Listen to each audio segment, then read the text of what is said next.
तुम फिर से फेल हो गई हो, अमर सर ने लगभग रिजल्ट के पेपर मेरे मुंह पर मारते हुए कहा।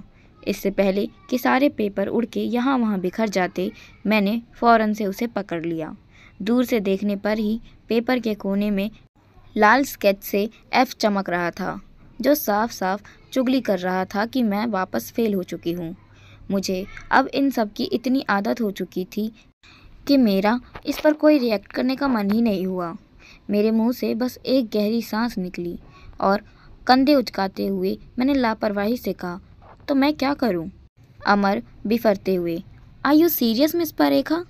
मैंने भी उसी टोन में जवाब दिया, सीरियस।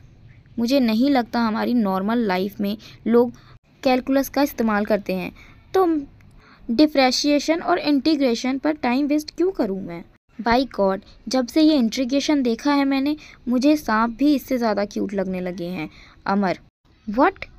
जवाब में मैंने ऑफिस की छत को घूरना ज़्यादा बेहतर समझा। मुझे पता था ये सबसे वाहियात एक्सक्यूज़ है। सच तो ये था कि एग्ज़ाम के एक रात पहले तक मैं हैरी के इंस्टाग्राम प्रोफाइल देखने में बिजी थी।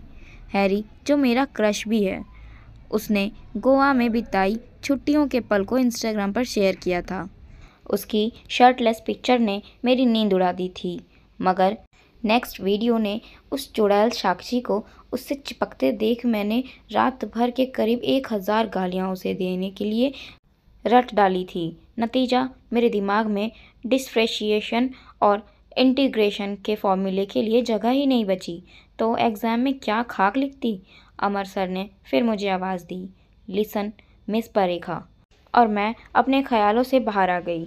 अमर, मेरी तरफ देखिए और जो मैं कह रहा हूँ उसे ध्यान से समझिए। अब मैंने सीधा अपने मैथ प्रोफेसर की आंखों में झांका। गोरा रंग, clean shave face, fit body, और इन सब से बढ़कर थी उनकी हल्की नीली आंखें। जैसे ही मैंने उनकी आंखों में झांका, मेरे दिमाग में एक गाना बजने लगा। एक तो सूरत प्यारी और ऊपर से ये नाज, दिल लेने के तौबाए कैसे है अंदाज, तुम ही बता दो ए जी, क्या सच्ची ये बात नीली आंखों वाले होते हैं धोखेबाज। बस इतना ही याद आना था कि मेरी हंसी छूट गई। अमर ने बिल्कुल असहाय भाव से मेरी तरफ देखा। मैंने तुरंत अपनी हंसी पर काबू पाया और बोली, I am sorry sir, please continue. Amar ने अपने सिर को पकड़ते हुए कहा, देखिए मिस परेखा, ये तीसरी बार है जब आप इस एग्ज़ाम में फ़ेल हुई हैं, और ये तीसरी बार है जब मैं आपको समझा रहा हूँ। प्लीज़ प्लीज़ प्लीज़ अपनी पढ़ाई पर फोकस कीजिए और एग्ज़ाम को मजाक में लेना बंद कीजिए। मैंने बिना किसी लाग लपेट में पूछा, मुझे पास करने का क्या लेंगे आप? अमर ने हैरानी से मेरी तरफ देखा, कहना क्या चाहती है आप? मैंने बिना उसकी आंखों में देखे धीरे से पूछा, 50,000 काफ़ी होंगे या और चाहिए आपको मुझे अच्छे मार्क्स देने के लिए?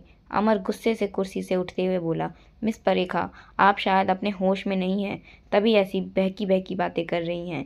मैं घबरा गई।